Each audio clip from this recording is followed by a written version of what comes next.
Bueno, con unos días de retraso ya, porque hace días que terminó el otoño oficialmente y ya de hecho espero que hayáis tenido una feliz Navidad, pero me pilló el toro de los viajes y se me ha solapado tanto el tema con los festejos navideños que lo grabo desde San Sebastián y por una vez en horario español, con un micrófono improvisado, y veremos qué tal.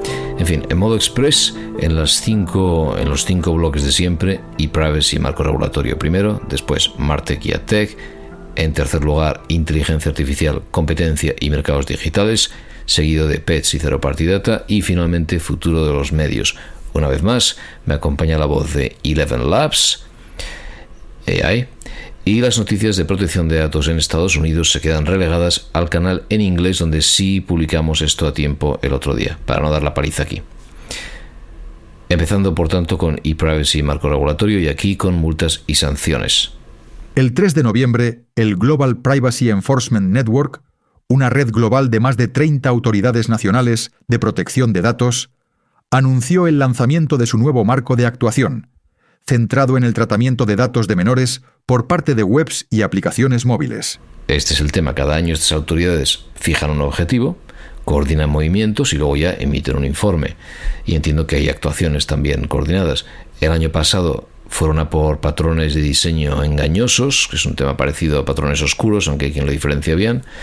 Y este año es esto, el tema de menores. Más cosas. El 6 de noviembre, la Agencia Española de Protección de Datos impuso una multa de 10 millones de euros al gestor aeroportuario, AENA, por no contar con una evaluación de impacto suficientemente rigurosa para la implementación de su sistema opcional de reconocimiento facial. Sí, aquí por lo que he entendido se tomaron la molestia de consultar con la agencia, armaron la evaluación de impacto, el DPIA, el programa es opcional, se describían los beneficios para pasajeros, con un embarque más rápido, menor congestión en el aeropuerto, también el beneficio de mayor seguridad, pero parecía que estaban procesando demasiados datos para la misión en cuestión y que el documento, la evaluación de impacto, no identificó ni evaluó las desventajas, los riesgos ni las alternativas menos intrusivas a este procesamiento biométrico. Después, el 19 de noviembre, el gobierno de España anunció una investigación a Meta por el escándalo de recabado de datos a través de localhost, conectando los historiales de navegación de Android con los identificadores de usuario en Instagram y Facebook en las aplicaciones nativas, a través de la configuración de este servidor web local en cada dispositivo. Y esto es algo que ya había tratado Jorge García Herrero en Zero Party Data, en su newsletter, después de hablar con el propio líder del equipo que descubrió esto, con Narseo Rodríguez Ballina. Más temas. El 20 de noviembre, la Autoridad Supervisora del Reino Unido emitió una multa de 1.200.000 libras al proveedor de gestión de contraseñas LastPass. La falta de implementación de medidas de seguridad técnicas y organizativas adecuadas por parte de la empresa permitió a los hackers extraer datos personales de aproximadamente 1.600.000 clientes en dicho país. Esto es, pero gracias al sistema de cifrado de Zero Knowledge, o de cero conocimiento, o como se llame, de LastPass, pues los datos personales más confidenciales que estaban almacenados en estos vaults que se llaman, pues permanecieron cifrados en todo momento, incluso después de la exfiltración. El 27 de noviembre, la autoridad supervisora belga multó con 40.000 euros a Infobel, un intermediario de compraventa de datos. Sí, aquí la empresa es un data broker, había adquirido una base de datos de un operador de telecomunicaciones que originalmente incorporaba esta posibilidad de utilizar los datos de los clientes y lo tenía metido en los términos y condiciones de quienes se daban de alta con la operadora, como pasaba antes, ¿no? En aquel enfoque de opt-out que había en el origen hace tantos años. Y por tanto el consentimiento no era válido. E Infobel, sobre todo decía la autoridad, no puede confiar en las garantías contractuales que en su día había obtenido de la empresa de telecomunicaciones. Ese mismo día, la autoridad supervisora francesa multó a la filial francesa de American Express con 1.500.000 euros por servir cookies sin el consentimiento del usuario. Sí, la CNIL, aquí la autoridad francesa constató que al acceder el usuario al sitio web de American Express en Francia, incluso antes de interactuar con la ventana del pop-up de cookies y tal, se instalaban varias cookies, en particular con fines publicitarios. También ocurría cuando el usuario las rechaza en ese banner, en el faldón, y también, por hacerlo peor, incluso después de que el usuario retirara el consentimiento, se seguían sirviendo, aunque no sé cómo se está retirando el consentimiento en términos técnicos ahí. Bueno, después, el 2 de diciembre, el Tribunal de Justicia de la Unión Europea dictó sentencia en el caso de RusMedia, ¿no? En el que se pone en cuestión todo el concepto de mere conduit o de mero intermediario que tenemos reflejado desde hace tanto tiempo. Es decir, se considera que el operador de un marketplace o de una plataforma pues es responsable del tratamiento con respecto a los datos personales que las empresas participantes en ese marketplace o en esa plataforma publican. Y el efecto contagio aquí sobre, como digo, lo que teníamos ya montado para eximir de responsabilidad al intermediario y para hacer funcionar Internet, pues puede ser importante. Ya lo teníamos en la Directiva de Comercio Electrónico, se ha mantenido en la Ley de Servicios, en el Reglamento de Servicios Digitales, en la DSA, y las consecuencias pueden ser importantes, como tanta gente ha dicho, ¿no? Si los proveedores de alojamiento son responsables de un procesamiento ilegal del que no tienen conocimiento, toda esta idea de puerto seguro se vuelve inútil y tendrán que monitorizar la actividad en la plataforma, que es lo que hemos tratado siempre de evitar, ¿no? En fin, pasando con esto a novedades legislativas y directrices.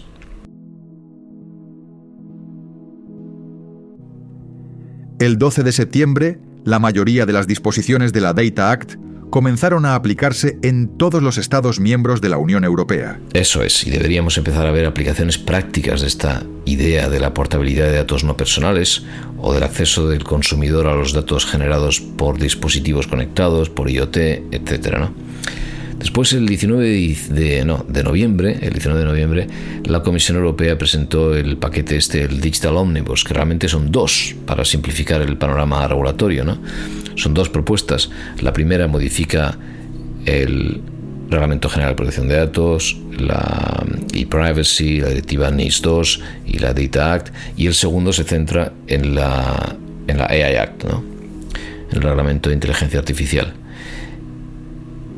A pesar de esto, que se supone que va a tener un impacto fuerte en los tiempos y en el alcance de algunas obligaciones, por ejemplo, en el AI Act. El 10 de diciembre, la Agencia Española de Supervisión de la Inteligencia Artificial publicó 16 directrices para empresas. Eso es. De todos modos, hemos cubierto con Oliver Patel el impacto que tendrán estos cambios sugeridos si realmente terminan aprobándose sobre las obligaciones impuestas por el Reglamento de Inteligencia Artificial. Muy bien, pasamos con esto a Martech y AdTech.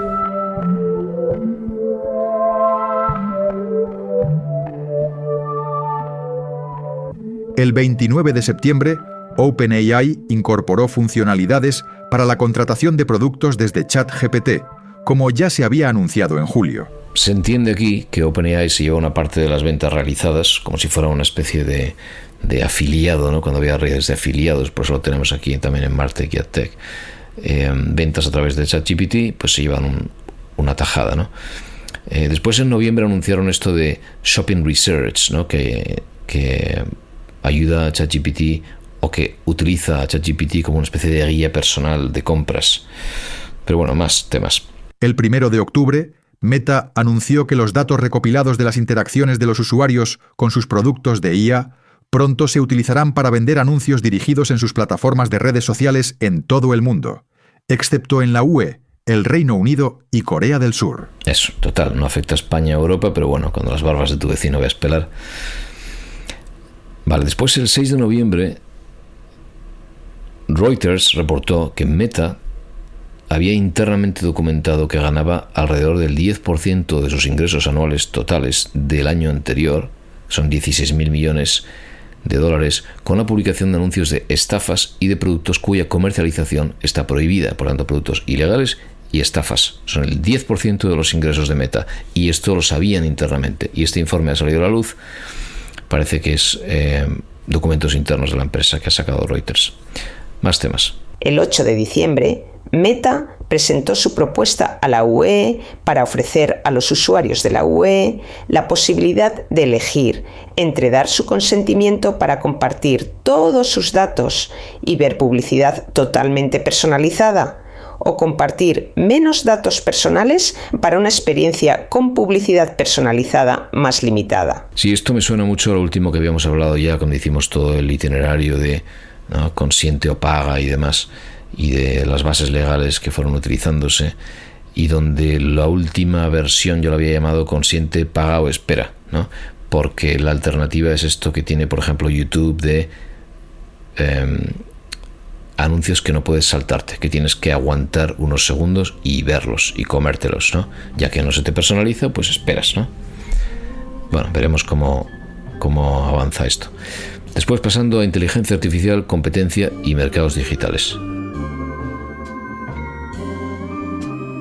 El 1 de octubre, OpenAI lanzó la aplicación Sora, invitando a sus usuarios a cederse mutuamente permisos de reproducción de la propia imagen para la generación de vídeos destinados a ser compartidos. Sí, esta aplicación se convirtió en la tercera más descargada en un par de días, y hizo que mucha gente se cuestionara incluso el riesgo a Instagram, ¿no? O a TikTok, por la viralidad y la atención que esto acaparó.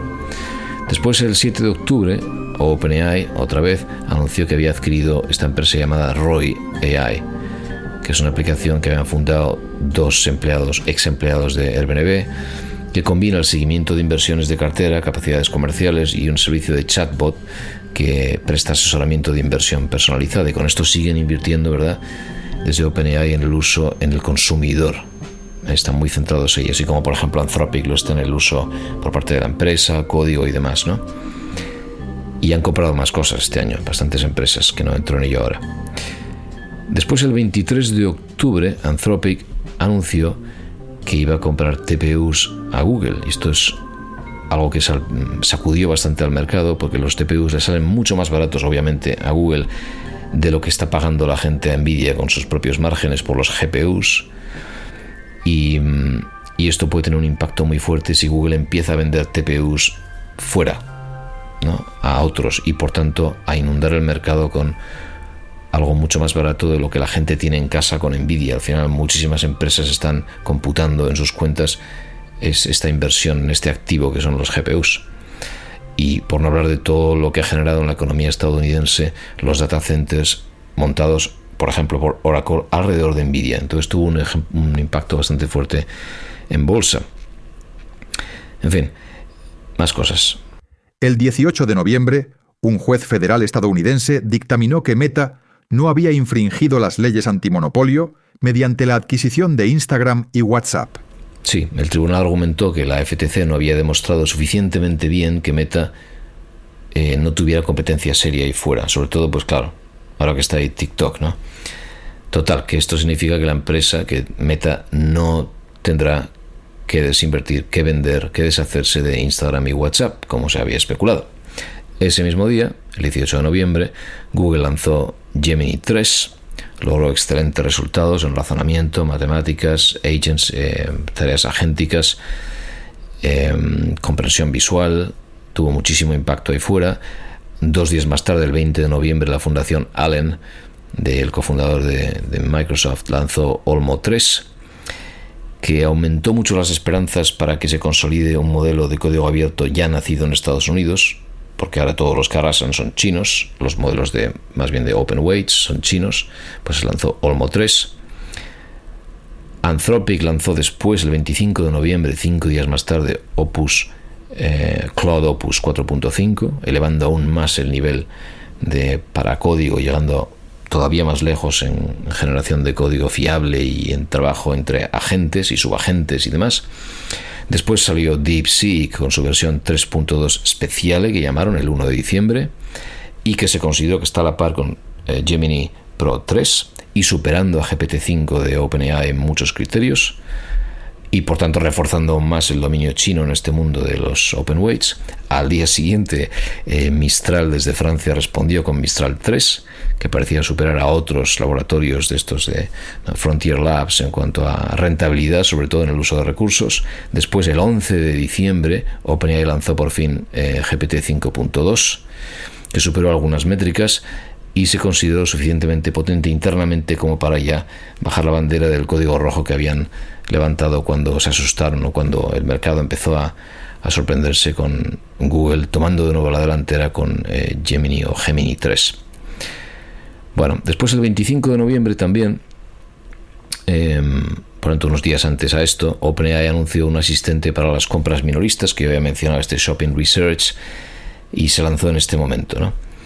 Y esto lleva una versión de GPT-5 Mini entrenada con este aprendizaje de refuerzo específicamente para tareas de compra y para dar soporte a este modelo que puede ser de afiliados.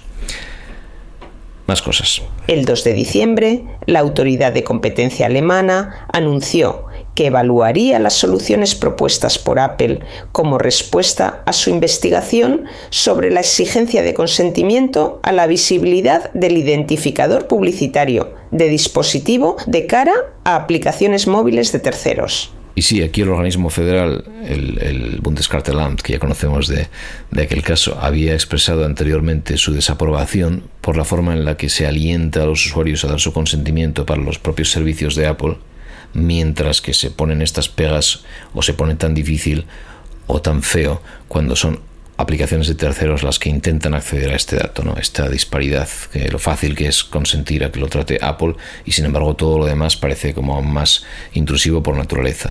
Y esto es lo que no le gustó a mucha gente y a la Autoridad de la Competencia. El 4 de diciembre, la Comisión Europea abrió una investigación antimonopolio sobre el uso que Meta hace de su propio asistente de inteligencia artificial en WhatsApp. Sí, aquí la investigación se centra en si los proveedores de inteligencia artificial independientes y rivales con el Meta AI, como Poke.com, por ejemplo, que se puede agregar a cualquier herramienta de mensajería, pues van a ser bloqueados, ¿no? Y esta investigación no va a colgar de la DMA, de este instrumento nuevo que tenemos, ¿no? Sino más bien de el marco de competencia tradicional. Al día siguiente, el 5 de diciembre, la Comisión Europea impuso una multa de 120 millones de euros a X, la antigua Twitter, en virtud del Reglamento de Servicios Digitales, principalmente debido al diseño engañoso de su sistema de verificación y a la falta de datos clave en su índice histórico de anuncios y campañas. Y sí, aquí la Comisión hace referencia al diseño de la marca esta de verificación azul, del blue check porque aunque la DSA, ¿no?, el Reglamento de Servicios Digitales, no impone la verificación como algo necesario, sí que prohíbe la afirmación falsa de que el usuario ha sido verificado y por tanto es más fiable, ¿no?, cuando realmente solo hay que pagar. Y en cuanto al repositorio de anuncios, parece que les faltan detalles que imponía esta ley sobre el contenido del anuncio, el tema que se muestra y también quién paga, ¿no?, cuál es la entidad que está detrás del anuncio. Y por lo visto X tampoco ha dado acceso a estos datos para investigadores, ¿no?, a datos públicos para la investigación. Luego, el mismo día, Meta anunció que había comprado Limitless, que es este fabricante de colgantes con inteligencia artificial que escuchan toda la conversación y demás, en ese empuje hacia wearables, ¿no?, y están con las gafas y demás. Y esto lo habíamos hablado bastante aquí, y ya no recuerdo si en inglés, en español, en los dos, pero en una entrevista con Carrie Lenin habíamos hablado de cómo la gente de Limitless había sacado antes de eso este producto que se llama Rewind, que recuerda todo lo que hay en tu ordenador tomando pantallazos y demás, y cómo Microsoft copió Rewind con esta idea de Microsoft Recall, que al final tuvieron que hacer su propio recall de recall porque creó bastante alarma y tuvieron que pararlo. Luego no sé cómo ha quedado en el mundo de Microsoft. Bueno, después el 9 de diciembre, Anthropic, OpenAI y Block se juntaron en este nuevo estándar, ¿no?, que se llama Agentic AI Foundation, AAIF, que han metido dentro del paraguas de la Fundación Linux, y donde ya pues cada uno ha hecho su aportación, ¿no? Anthropic aportó el MCP, el Model Context Protocol, OpenAI aportó el Agents MD y Block aportó su propia historia también, o algo nuevo que habían sacado para agentes. Más cosas. La prohibición de las redes sociales en Australia comenzó el 10 de diciembre. 2 días después, el Financial Times informó que los usuarios jóvenes estaban acudiendo en masa a diversas aplicaciones alternativas, que originalmente no habían sido clasificadas como redes sociales. Sí, concretamente aquí las aplicaciones que lo han ido arrasando después de esta prohibición ha sido Lemon 8, que realmente pertenece a los mismos que TikTok, RedNote, también China, y famosa en Estados Unidos porque es donde la gente se fue cuando brevemente se prohibió TikTok. También 2 más que hay en Estados Unidos, Yope y Coverstar, también han aumentado mucho. O sea que a lo mejor prohibir la propia aplicación no era tanto como prohibir el teléfono inteligente, bueno, si es que eso se puede. La solución es complicada. Vale, pasando entonces a Pets y Zero Party Data. El 4 de noviembre se aprobó el nuevo estándar IEEE para términos de tratamiento de datos de lectura automatizada. Y este estándar lo estamos llamando, o se está llamando en forma conversacional MyTerms. Se lanzará en enero, o sea, ahora, a la vuelta de la esquina, con 5 acuerdos de protección de datos personales o privacidad prediseñados. Y bueno, lo hemos puesto aquí porque finalmente es un sistema que se sienta con el propio titular de la información y no con el responsable del tratamiento, sino que el responsable se acerca al titular y asume los términos que el titular está dispuesto a ofrecer, ¿no? En virtud de los cuales compartes tus datos. Bueno, ya lo veréis por ahí porque haremos alguna entrevista e introduciremos más información por algún canal. Bueno, pasando con ello a futuro de los medios, los 3 temas siguientes pertenecen realmente a la sección de mercados digitales, por tanto, 2 secciones antes, pero dado lo mucho que ya teníamos ahí y el impacto que tienen sobre los editores, pues tiene sentido que lo cubramos ahora. El 12 de noviembre, la Comisión Europea abrió una investigación sobre la posible violación de la DMA por parte de Google al degradar el contenido de los editores de medios en los resultados de búsqueda. Esa es una. El 19 de noviembre, el Juzgado de lo Mercantil número 15 de Madrid condenó a Meta a pagar 479 millones de euros a 87 editoras de prensa digital española y agencias de noticias integradas en la Asociación de Medios de Información, por haber obtenido una ventaja competitiva significativa al realizar publicidad en sus redes sociales, Facebook e Instagram, infringiendo el Reglamento Europeo de Protección de Datos. Esta es muy interesante porque Meta se había pasado a la base legal del contrato cuando entró en vigor el RGPD, ¿verdad? Antes de eso estaba el consentimiento, he puesto algún diagrama ahí de todos los cambios que fueron haciendo, ¿verdad? Y durante ese tiempo, esos años que no han cumplido, se supone que son 5 años, se supone que han hecho competencia desleal a los medios que sí que estaban cumpliendo el reglamento y por tanto ha habido un basculado de presupuesto publicitario hacia ellos que no debería haber sido así. El tribunal ha hecho un cálculo de cuánto dinero ganarían en España y cuánto por tanto se habría ido a otros canales. Y yo no entiendo muy bien el cálculo, me gustaría entrar en el detalle de cómo ha sido el razonamiento, pero me sorprende que se bascule con esta alegría porque el anunciante típico de Meta no me parece que sea la empresa típica que va a anunciarse en elmundo.es, ¿no? O en elpaís.com. Hay mucha microempresa que solo puede ir a Instagram y que no tiene la forma de ir al mercado abierto. Pero me gustaría entender bien la lógica. En fin, más cosas. El 8 de diciembre, la Comisión Europea anunció una investigación sobre la posible conducta anticompetitiva de Google en el uso de contenidos en línea con fines de entrenamiento de sus modelos de inteligencia artificial. Sí, esta investigación entiendo que incluye la revisión de las condiciones injustas impuestas a los creadores y editores de YouTube. Bueno, injustas en teoría, ¿verdad? Así como la ventaja que también obtiene Google por esa posición frente a otros laboratorios de inteligencia artificial que para entrenar el modelo no tendrán acceso a estos recursos, ¿no? Pero tampoco he entrado más al detalle. Y con esto cerramos el episodio. Feliz fin de año. Feliz 2026.